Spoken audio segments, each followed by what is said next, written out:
আখেরে নবী কি কবুত ঘর খুবে উম্মতি উম্মতি বলে শুনি আপনার ভালাই ভুলে এ ডাকিবে উম্মতি বলে এমন গুণের নবী তিনি। নারে তাকবীর লিল্লাহি তাকবীর। সেই দিন বন্ধুরা আমার কেউ কারো হবে না, মা তার ছেলেকে চিনবে না, চিনলেও পরিচয় দিবে না, ভাই তার ভাইকে পরিচয় দিবে না, স্বামী তার স্ত্রীকে পরিচয় দিবে না, স্ত্রী তার স্বামীকে পরিচয় দিবে না, ছেলে তার বাপ মাকে পরিচয় দিবে না, বাপ মা তার ছেলেদের পরিচয় দিবে না। কারণ সেই দিন বড় কঠিন দিন হবে, সেই দিন বড় কঠিন দিন হবে। তাই দুনিয়াতে আপন আপন আমল করে যেতে হবে, দুনিয়াতে ভালো আমল করতে হবে।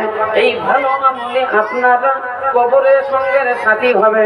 এটাই করে দিয়ে আপনার নামায় আমলে ওজন ভারী হবে, এটাই আপনার ডান হাতের নামায় আমল দেওয়া হবে, এটাই পুলিশের বিজলির মতো পার কইরে নিয়ে যাবে, এটাই আপনার জান্নাতের চাবি হবে, এটাই আপনার জান্নাতের কুঞ্জি হবে, এটারই বলে আপনি জান্নাতে চলে যাবেন। যার নাম হলো ঈমান। ঈমান তাজা করতে হবে, দুনিয়াতে বেঈমানি করা চলবে না, বাদাহাতি করা চলবে না, আল্লাহর নাফরমানি করা চলবে না। আল্লাহর নাফরমানি করলে এই দুনিয়াতে যতদিন থাকবেন আপনার আনন্দ ফুর্তিতে থাকবেন, আবার ফির আল্লাহ নারাজ হইয়া গেলে আপনার হায়াতের খুঁটি কাটা যাবে। আল্লাহ যদি অসন্তুষ্ট হন মানুষের হায়াতের খুঁটি কাটা যাবে, মানে হায়াত কমে যাবে। আপনার যদি হায়াত 60 বছর থাকে, অতিরিক্ত পাপ যদি করতে শুরু হয়, অতিরিক্ত পাপে যদি মানুষ গ্রেফতার হয়ে যায়, আল্লাহ রাব্বুল আলামিন যদি অসহ্য হয়ে যান, তাহলে আপনার হায়াতের খুঁটি কাটা যাবে, হায়াত কমিয়ে দেওয়া হবে, ওয়াকালে আপনার মরণ হয়ে যাবে। একটা মহামারী আপনার বাড়িতে ঢুকে পড়বে, আপনার শরীরের ভিতরে আল্লাহ এমন একটা রোগ দিবে, কোন সার্জন আপনাকে ভালো করতে পারবে না, কোন ডাক্তার আপনাকে ভালো করতে পারবে না, ওকালে আপনার মরণ হয়ে যাবে, ওকালে মরণ হয়ে যাবে। তাই বলি বন্ধুরে আমার, আল্লাহর উপরে ঈমান আনেন, আল্লাহর উপরে ঈমান আনেন, আল্লাহকে বিশ্বাস করেন। আল্লাহ বলছেন, রে আমার বান্দারা, আমি তোমাদের কাছে কিছুই চাই না, আমি তোমাদের কাছে কিছুই চাই না, একমাত্র চাই আমি আল্লাহ। তোমরা আমাকে আল্লাহ বলে ডাকো, আমাকে আল্লাহ বলে ডাকো, আমার নামের গুণগান করো, আমার নামের গুণকীর্তন করো, এটাই আমি চাই। আমি অন্য কিছু চাই না রে বান্দা, আমি অন্য কিছু চাই না। নবী কো বলে দিয়েছেন আল্লাহ, এ নবী কো তুমি শোনো, এই মক্কাবাসী কাফেররা তোমার উপরে বড় অত্যাচার করেছে, বড় জুলুম করেছে। এ নবী, ওদের কথাতে তুমি রাগ করিও না, ওদের কথাতে তুমি অসন্তুষ্ট হইও না। নবী গো, ইন্না আতাইনাকাল কাউসার, তোমাকে আমি হাউজে কাউসার দান করেছি। এই হাউজে কাউসার আমি দুনিয়াতে কাউকে দান করি নাই। আদমকে শফিউল্লাহ টাইটেল দিয়েছি, কিন্তু তাকে আমি দান করি নাই। ইব্রাহিমকে খলিলুল্লাহ টাইটেল দিয়েছি, তবু আমি কাউকে এই টাইটেল দিই নাই। আমি হাউজে কাউসারের মালিক বানাই নাই। মুসাকে কালিমুল্লাহ বলেছি, ঈসাকে রূহুল্লাহ বলেছি, আমি কিন্তু হাউজে কাউসারের মালিক বানাই নাই। নবী গো, আমি তোমাকে হাউজে কাউসারের মালিক বানিয়েছি। বলো তুমি এর জন্য কি শুকরিয়া করবে? বলো তুমি এর জন্য আমাকে কি দিবে? আল্লাহ নবী বলছেন, আল্লাহ তোমার কোন জিনিসের দরকার আছে? আল্লাহ তুমি কি চাও? আল্লাহ বললেন, আমি অন্য কিছু চাই না, তবে ফাসাল্লি লিরাব্বিকা, তোমার প্রভুর জন্য তুমি সালাত আদায় করো, তোমার প্রভুর জন্য তুমি নামাজ আদায় করো, ওয়ানহার, এবং তার সন্তুষ্টি লাভের জন্য তুমি কুরবানি করো। আমাদের কোনটাই দরকার, আমাদের আল্লাহ কোন জিনিস চান না। আল্লাহ আমাদের কাছে ধন সম্পদ চান না, আল্লাহ আমাদের মালমাত্রা চান না। আল্লাহ চান তার ইবাদত, আল্লাহ চান তার বন্দেগী। আল্লাহকে আল্লাহ বলে ডাকবো, এটাই আল্লাহ চান। আল্লাহর ইবাদত বন্দেগী করব, এটাই আল্লাহ চান।